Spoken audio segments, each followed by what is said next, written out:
নমস্কাৰ, মই পিংকি। মোৰ এটা নতুন ভিডিঅ'লৈ আপোনাক সকলোকে স্বাগতম জনাইছোঁ। আশা থাকিল যে এই ভিডিঅ'টো আপোনালোকে আগৰ ভিডিঅ'ৰ দৰে মৰম দি যাব, আগৰ ভিডিঅ'বোৰৰ দৰে। তেতিয়াহ'লে ব'লক ভিডিঅ'টো আৰম্ভ কৰোঁ। আমাৰ আচলতে লোক সংস্কৃতি বুলি আপোনালোকে সকলোৱে জানে যে আমাৰ অসমখনত বহুতো লোক সংস্কৃতিৰে আৱৰি আছে আৰু বহুতো নতুন নতুন প্ৰথা আগৰ পৰাই অতীত কালৰ পৰাই চলি আহিছে। আৰু সেই প্ৰথাসমূহৰ মাজত এটা প্ৰথা খুবেই উপযোগী, মানে চলি অহাৰ ভিতৰত এটা প্ৰথা খুব বেছিকৈ ইম্পৰ্টেণ্ট বুলি ক'ব লাগিব। সেই প্ৰথাটো হ'ল যে পশুৰ পূজা আৰু গৰুক সকলোতকৈ অন্যতম পশু বুলি কোৱা হয়। আৰু গৰুক এতিয়াও অতীত কালৰ পৰা এতিয়ালৈকে গৰুক আমি ভগৱানৰ আসনত থৈ আহিছোঁ, কাৰণ শিৱৰ আন এটা নাম হৈছে পশুপতি আৰু শিৱৰ বাহনখনেই হ'ল ষাঁড়। আৰু সেয়েহে গৰুক আমি সকলোৱে আগৰ অতীত কালৰ পৰা এতিয়ালৈকে গৰুক আমি ভগৱান বুলিয়ে ভাবোঁ। আৰু সেয়েহে হয়, আৰু তেওঁৰ গৰু আগৰ দিনৰ মানুহবিলাকে কি কৰিছিলে, গৰু তেওঁলোকৰ একমাত্ৰ জীৱিকা নিৰ্ভৰ একমাত্ৰ উপায় আছিলে। আৰু গৰুক তেওঁলোকে গৰুৰ মুঠ হওক, গৰুৰ গোবৰ হওক, তেওঁলোকে সেইবোৰেৰে ঔষধো বনাইছিল। আৰু ঔষধ বনোৱাই নহয়, আচলতে তেওঁলোকে সেই গৰুৰ মুঠ আৰু গোবৰ ছটিয়াই পেলাই আগৰ দিনত কোৱা হৈছিল যে ভূত প্ৰেত খেদা হয়। আৰু যিটো গৰুৰ পুৰা গোবৰ, যিটো ৰ'দত শুকাই থৈ দিয়ে, শুকাই পেলাই যিটো আগফালে চোতালত জুই একুৰা সেই গোবৰেৰে জুই জ্বলোৱা হয় আৰু সেই জুইৰ গোন্ধত বোলে ভূত প্ৰেত পলাইছিল।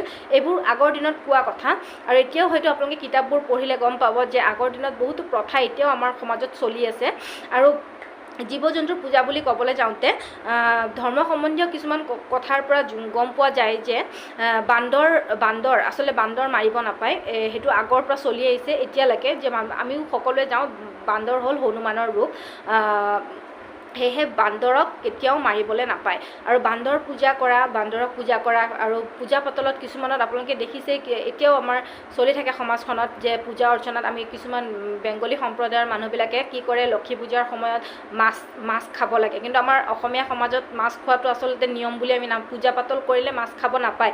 কিন্তু বেংগলী সম্প্ৰদায়ৰ লোকসকলে কি কৰে, লক্ষী পূজাৰ সময়ত তেওঁলোকৰ মাছ খোৱাটো নিয়ম। সকলো সম্প্ৰদায়ৰ লোকসকলৰ বিভিন্ন ধৰণৰ প্ৰথা চলি আহিছে আৰু এতিয়াও চলি আছে।